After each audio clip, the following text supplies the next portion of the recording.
This reading by Gordon Mackenzie. Walden by Henry David Thoreau.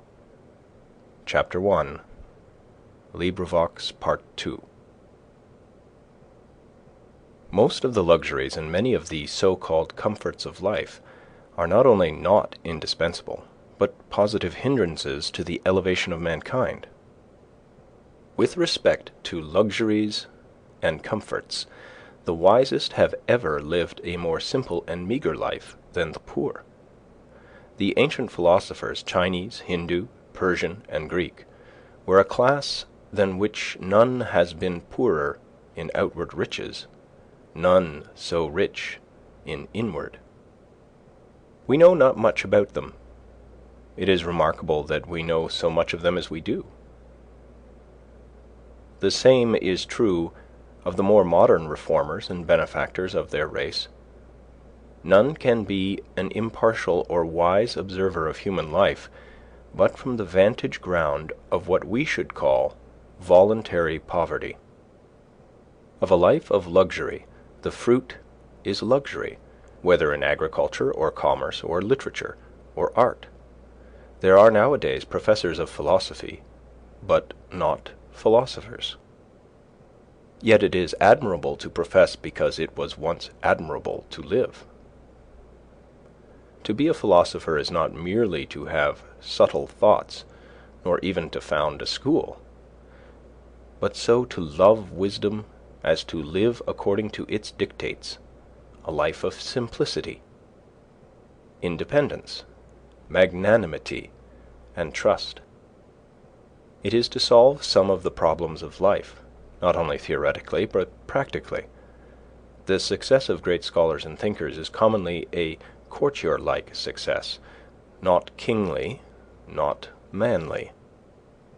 They make shift to live merely by conformity, practically as their fathers did, and are in no sense the progenitors of a noble race of men. But why do men degenerate ever? What makes families run out? What is the nature of the luxury which enervates and destroys nations? Are we sure that there is none of it in our own lives? The philosopher is in advance of his age, even in the outward form of his life. He is not fed, sheltered, clothed, warmed, like his contemporaries. How can a man be a philosopher and not maintain his vital heat by better methods than other men? When a man is warmed by the several modes which I have described, what does he want next? Surely not more warmth of the same kind, as more and richer food, larger and more splendid houses, finer and more abundant clothing, more numerous, incessant, and hotter fires, and the like. When he has obtained those things which are necessary to life, there is another alternative than to obtain the superfluities, and that is to adventure on life now, his vacation from humbler toil having commenced. The soil, it appears, is suited to the seed, for it has sent its radicle downward, and it may now send its shoot upward also with confidence. Why has man rooted himself thus firmly in the earth, but that he may rise in the same proportion into the heavens above? For the nobler plants are valued for the fruit they bear at last in the air and light, far from the ground, and are not treated like the humbler esculents, which, though they may be biennials, and cultivated only till they have perfected their root, and often cut down at top for this purpose, so that most would not know them in their flowering season. I do not mean to prescribe rules to strong and valiant natures, who will mind their own affairs, whether in heaven or hell, and perchance build more magnificently and spend more lavishly than the richest, without ever impoverishing themselves, not knowing how they live, if indeed there are any such, as has been dreamed, nor to those who find their encouragement and inspiration in precisely the present condition of things, and cherish it with the fondness and enthusiasm of lovers. And, to some extent, I reckon myself in this number. I do not speak to those who are well employed, in whatever circumstances, and they know whether they are well employed or not, but mainly to the mass of men who are discontented, and idly complaining of the hardness of their lot, or of the times, when they might improve them. There are some who complain most energetically and inconsolably of any, because they are, as they say, doing their duty. I also have in mind that seemingly wealthy, but most terribly impoverished class of all, who have accumulated dross, but know not how to use it or get rid of it, and thus have forged their own golden or silver fetters. If I should attempt to tell how I have desired to spend my life in years past, it would probably surprise those of my readers who are somewhat acquainted with its actual history. It would certainly astonish those who know nothing about it. I will only hint at some of the enterprises which I have cherished. In any weather, at any hour of the day or night, I have been anxious to improve the nick of time, and notch it on my stick too, to stand on the meeting of two eternities, the past and future, which is precisely the present moment, to toe that line. You will pardon some obscurities, for there are more secrets in my trade than in most men's, and yet not voluntarily kept, but inseparable from its very nature. I would gladly tell all that I know about it, and never paint no admittance on my gate. I long ago lost a hound, a bay horse, and a turtle dove, and am still on their trail. Many are the travelers I have spoken concerning them, describing their tracks and what calls they answered to. I have met one or two who had heard the hound and the tramp of the horse, and even seen the dove disappear behind a cloud, and they seemed as anxious to recover them as if they had lost them themselves. To anticipate, not the sunrise and the dawn merely, but if possible, nature herself. How many mornings, summer and winter, before yet any neighbor was stirring about his business, have I been about mine? No doubt many of my townsmen have met me returning from this enterprise, farmers starting for Boston in the twilight, or wood choppers going to their work. It is true, I never assisted the sun materially in his rising, but doubt not it was of the last importance only to be present at it. So many autumn days and winter days spent outside the town, trying to hear what was in the wind, to hear and carry it express. I well nigh sunk all my capital in it, and lost my own breath into the bargain, running in the face of it. If it had concerned either of the political parties, depend upon it, it would have appeared in the Gazette with the earliest intelligence. At other times, watching from the observatory of some cliff or tree to telegraph any new arrival, or waiting at evening on the hilltops for the sky to fall, that I might catch something, though I never caught much, and that, manna-wise, would dissolve again in the sun.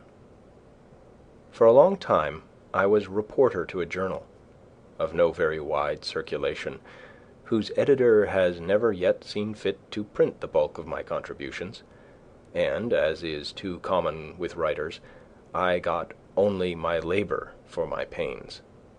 However, in this case my pains were their own reward. For many years I was self-appointed inspector of snowstorms and rainstorms, and did my duty faithfully, surveyor, if not of highways, then of forest paths, and all across lot routes, keeping them open, and ravines bridged and passable at all seasons, where the public heel had testified to their utility. I have looked after the wild stock of the town, which give a faithful herdsman a good deal of trouble by leaping fences, and I have had an eye to the unfrequented nooks and corners of the farm, though I did not always know whether Jonas or Solomon worked in a particular field today. That was none of my business. I have watered the red huckleberry, the sand cherry, and the nettle tree, the red pine and the black ash, the white grape and the yellow violet, which might have withered else in dry seasons.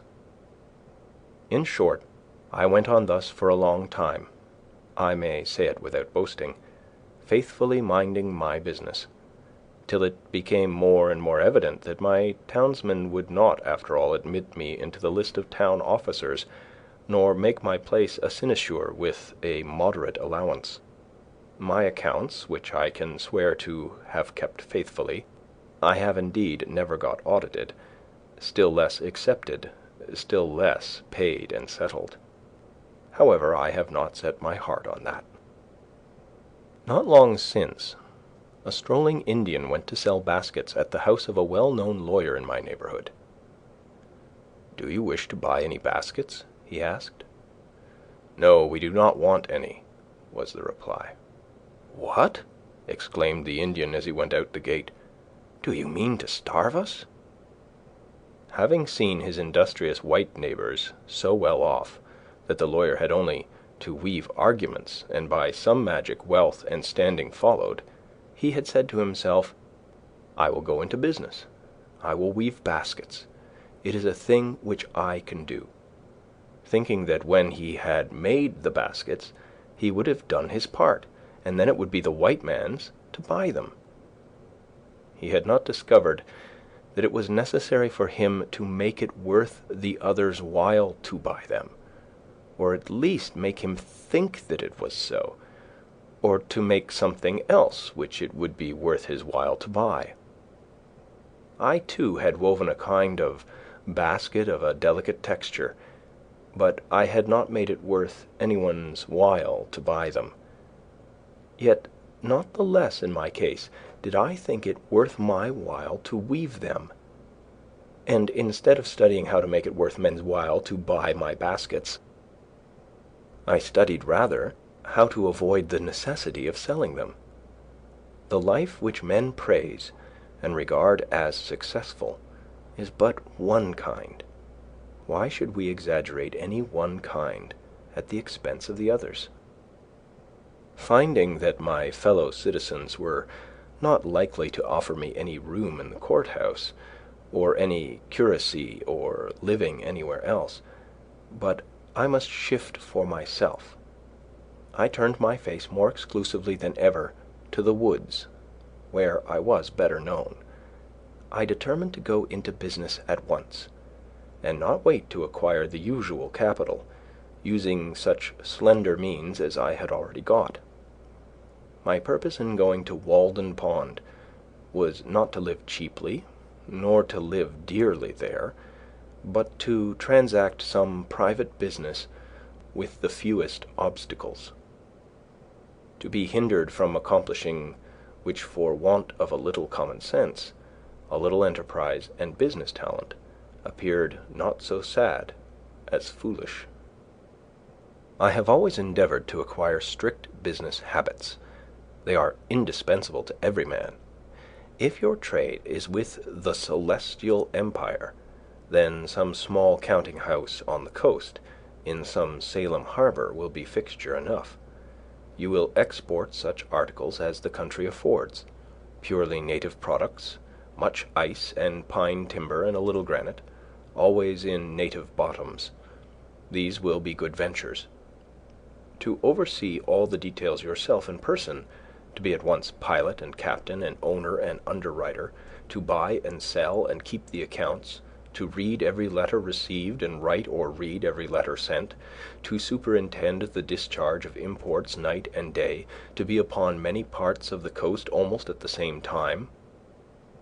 Often the richest freight will be discharged upon a Jersey shore, to be your own telegraph, unweariedly sweeping the horizon, speaking all passing vessels bound coastwise, to keep up a steady dispatch of commodities for the supply of such a distant and exorbitant market, to keep yourself informed of the state of the markets, prospects of war and peace everywhere, and anticipate the tendencies of trade and civilization, taking advantage of the results of all exploring expeditions, using new passages and all improvements in navigation, charts to be studied, the position of reefs, and new lights and buoys to be ascertained, and ever the logarithmic tables to be corrected, for by the error of some calculator the vessel often splits upon a rock that should have reached a friendly pier.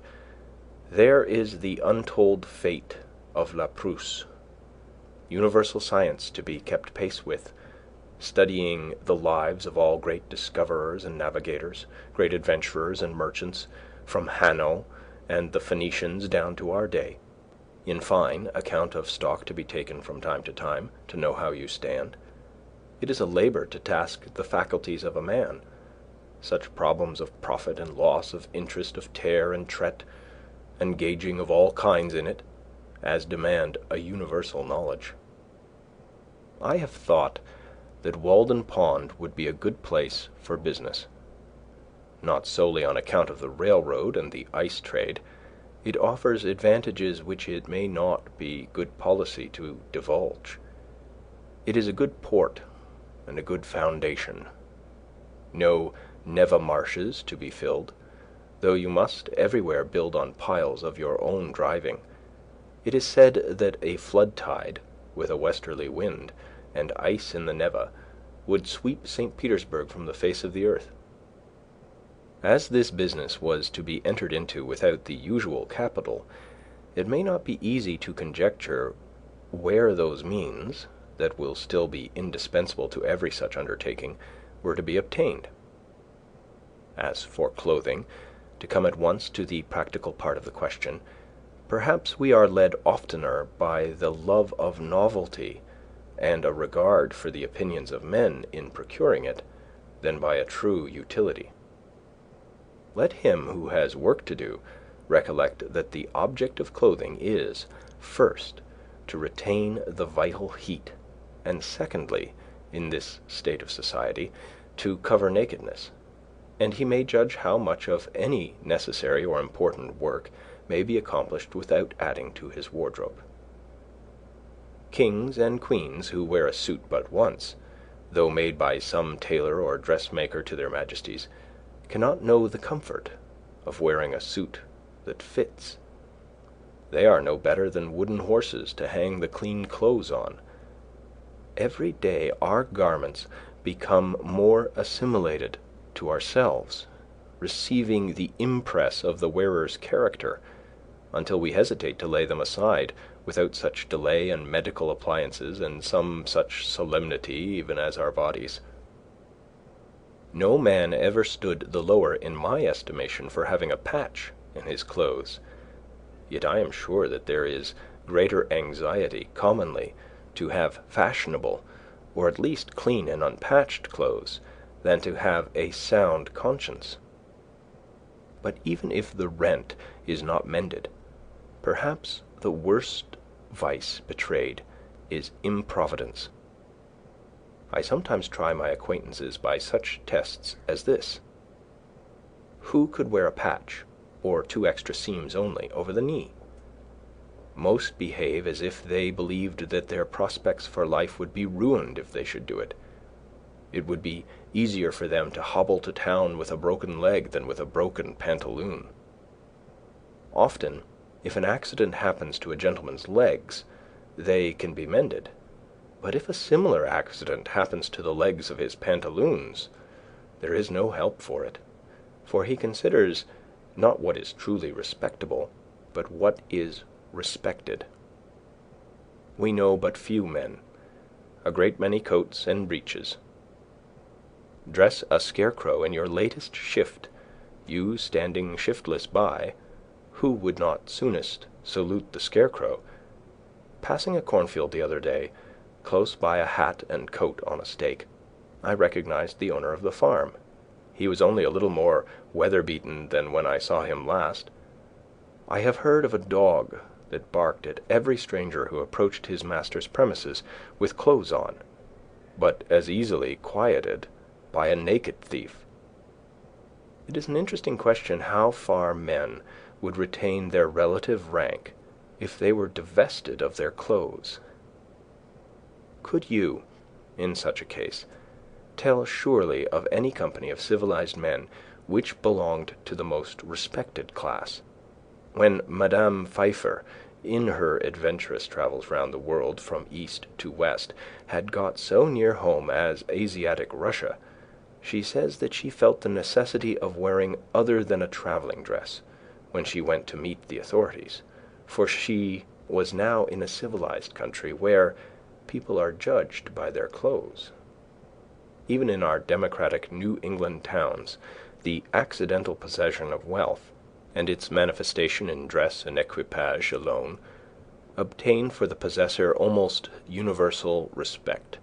But they yield such respect, numerous as they are so far heathen, and need to have a missionary sent to them. Besides, clothes introduced sewing, a kind of work which you may call endless. A woman's dress, at least, is never done. A man who has at length found something to do will not need to get a new suit to do it in. For him the old will do, that has lain dusty in the garret for an indeterminate period. Old shoes will serve a hero longer than they have served his valet, if a hero ever has a valet. Bare feet are older than shoes, and he can make them do. Only those who go to soirees and legislative balls must have new coats. Coats, too, change as often as the man changes in them. But if my jacket and trousers, my hat and shoes, are fit to worship God in, they will do, will they not?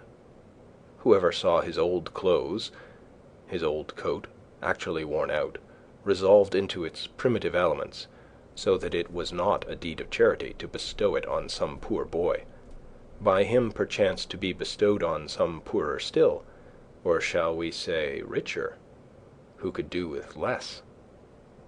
I say, beware of all enterprises that require new clothes, and not rather a new wearer of clothes. If there is not a new man, how can the new clothes be made to fit? If you have any enterprise before you, try it in your old clothes.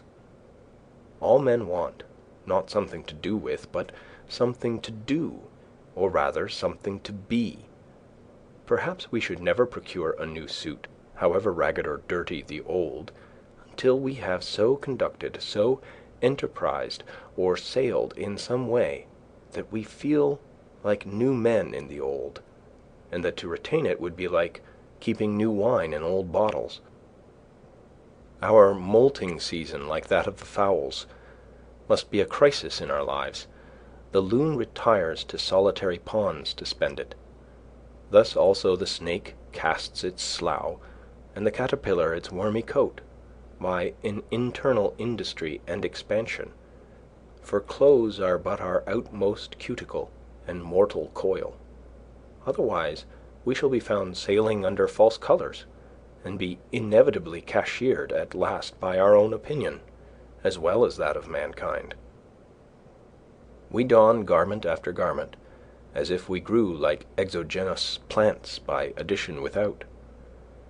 Our outside and often thin and fanciful clothes are our epidermis, our false skin, which partakes not of our life, and may be stripped off here and there without fatal injury. Our thicker garments, constantly worn, are our cellular integument, or cortex.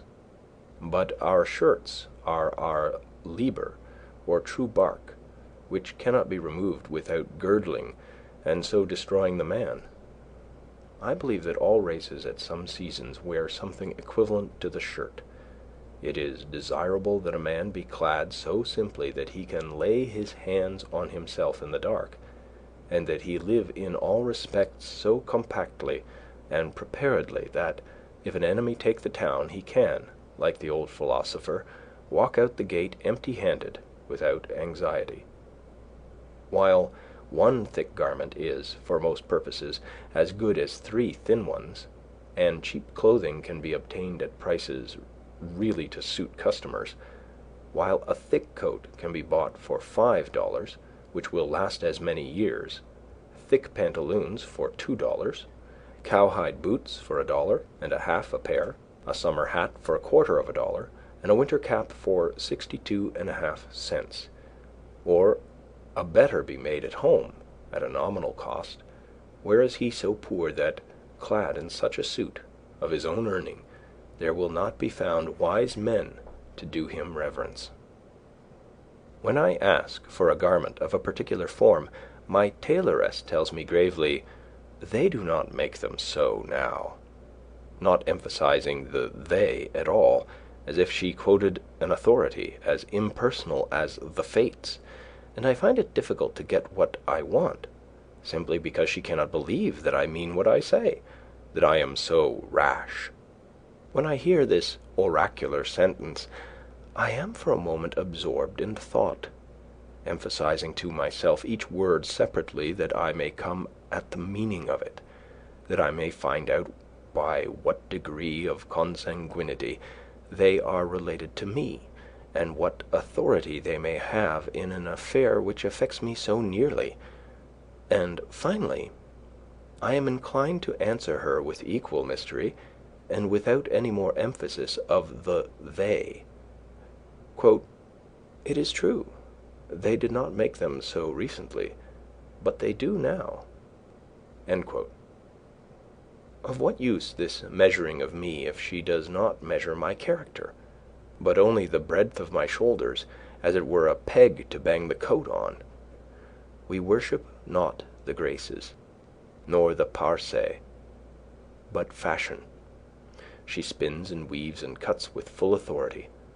The head monkey at Paris puts on a traveller's cap, and all the monkeys in America do the same. I sometimes despair of getting anything quite simple and honest done in this world by the help of men. They would have to be passed through a powerful press first, to squeeze their old notions out of them, so that they would not so soon get upon their legs again. And then there would be some one in the company with a maggot in his head, hatched from an egg deposited there nobody knows when, for not even fire kills these things, and you would have lost your labor. Nevertheless, we will not forget that some Egyptian wheat was handed down to us by a mummy. On the whole, I think that it cannot be maintained that dressing has in this or any country risen to the dignity of an art. At present men make shift to wear what they can get. Like shipwrecked sailors, they put on what they can find on the beach, and at a little distance, whether of space or time, laugh at each other's masquerade. Every generation laughs at the old fashions, but follows religiously the new. We are amused at beholding the costume of Henry VIII or Queen Elizabeth as much as if it was that of the king and queen of the Cannibal Islands. All costume off a man is pitiful or grotesque. It is only the serious eye peering from and the sincere life passed within it which restrain laughter and consecrate the costume of any people. Let Harlequin be taken with a fit of the colic, and his trappings will have to serve that mood too. When the soldier is hit by a cannonball, rags are as becoming as purple. The childish and savage taste of men and women for new patterns keeps how many shaking and squinting through kaleidoscopes that they may discover the particular figure which this generation requires today. The manufacturers have learned that this taste is merely whimsical. Of two patterns which differ only by a few threads more or less of a particular color, the one will be sold readily, the other lie on the shelf, though it frequently happens that after the lapse of a season the latter becomes the more fashionable. Comparatively, tattooing is not the hideous custom which it is called. It is not barbarous merely because the printing is skin deep. and unalterable. I cannot believe that our factory system is the best mode by which men may get clothing. The condition of the operatives is becoming every day more like that of the English, and it cannot be wondered at, since, as far as I have heard or observed, the principal object is, not that mankind may be well and honestly clad, but unquestionably that corporations may be enriched. In the long run, men hit only what they aim at. Therefore, though they should fail immediately, they had better aim at something high. As for a shelter, I will not deny that this is now a necessary of life, though there are instances of men having done without it for long periods in colder countries than this. Samuel Lang says that, quote, "the Laplander in his skin dress and in a skin bag which he puts over his head and shoulders will sleep night after night on the snow, in a degree of cold which would extinguish the life of one exposed to it in any woolen clothing." End quote. He had seen them asleep thus, yet he adds, quote, "they are not hardier than other people." End quote. But probably the man did not live long on the earth without discovering the convenience which there is in a house, the domestic comforts, which phrase may have originally signified the satisfactions of the house more than of the family, though these must be extremely partial and occasional in those climates where the house is associated in our thoughts with winter, or the rainy season chiefly, and 2/3 of the year, except for a parasol, is unnecessary. In our climate, in the summer, it was formerly almost solely a covering at night. In the Indian gazettes, a wigwam was the symbol of a day's march, and a row of them, cut or painted on the bark of a tree, signified that so many times they had camped. Man was not made so large-limbed and robust, but that he must seek to narrow his world and wall in a space such as fitted him. He was at first bare and out of doors, but though this was pleasant enough in serene and warm weather, by daylight, the rainy season and the winter, to say nothing of the torrid sun, would perhaps have nipped his race in the bud if he had not made haste to clothe himself with the shelter of a house. Adam and Eve, according to the fable, wore the bower before other clothes. Man wanted a home, a place of warmth or comfort, first of warmth, then the warmth of the affections. We may imagine a time when, in the infancy of the human race, some enterprising mortal crept into a hollow in a rock for shelter. Every child begins the world again to some extent, and loves to stay outdoors even in wet and cold. It plays house as well as horse, having an instinct for it. Who does not remember the interest with which, when young, he looked at shelving rocks or any approach to a cave? It was the natural yearning of that portion, any portion of our most primitive ancestor which still survived in us. From the cave we have advanced to roofs of palm leaves, of bark and boughs, of linen woven and stretched, of grass and straw, of boards and shingles, of stones and tiles. At last we know not what it is to live in the open air, and our lives are domestic in more senses than we think. From the hearth the field is a great distance. It would be well, perhaps, if we were to spend more of our days and nights without any obstruction between us and the celestial bodies, if the poet did not speak so much from under a roof, or the saint dwell there so long. Birds do not sing in caves, nor do doves cherish their innocence in dovecots. However, if one designs to construct a dwelling house, it behooves him to exercise a little Yankee shrewdness, lest, after all, he find himself in a workhouse, a labyrinth without a clue, a museum, an almshouse, a prison, or a splendid mausoleum instead. Consider first how slight a shelter is absolutely necessary. I have seen Penobscot Indians in this town living in tents of thin cotton cloth, while the snow was nearly a foot deep around them, and I thought that they would be glad to have it deeper to keep out the wind.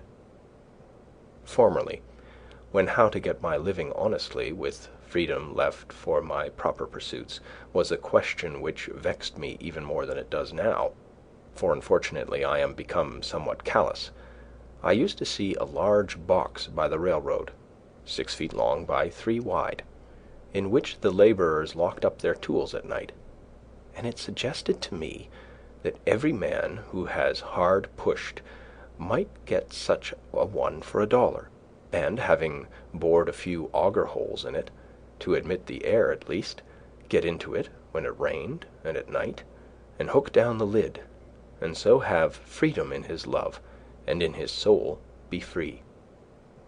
This did not appear the worst, nor by any means a despicable alternative. You could sit up as late as you pleased, and whenever you got up, go abroad without any landlord or house lord dogging you for rent. Many a man is harassed to death to pay the rent of a larger and more luxurious box, who would not have frozen to death in such a box as this. I am far from jesting. Economy is a subject which admits of being treated with levity, but I cannot so be disposed of. A comfortable house for a rude and hardy race, that lived mostly out of doors, was once made here almost entirely of such materials as nature furnished ready to their hands. Gookin, who was superintendent of the Indians, subject to the Massachusetts colony, writing in 1674, says, quote, "The best of their houses are covered very neatly, tight and warm, with barks of trees, slipped from their bodies at those seasons when the sap is up, and made into great flakes, with pressure of weighty timber, when they are green. The meaner sort are covered with mats, which they make of a kind of bulrush, and are also indifferently tight and warm, but not so good as the former. Some I have seen 60 or 100 feet long, and 30 feet broad. I have often lodged in their wigwams, and found them as warm as the best English houses." End quote. He adds that they were commonly carpeted, and lined within with well-wrought embroidered mats, and were furnished with various utensils. The Indians had advanced so far as to regulate the effect of the wind by a mat suspended over the hole in the roof, and moved by a string. Such a lodge was in the first instance constructed in a day or two at most, and taken down and put up in a few hours, and every family owned one, or its apartment in one. End of Chapter 1, LibriVox Part 2.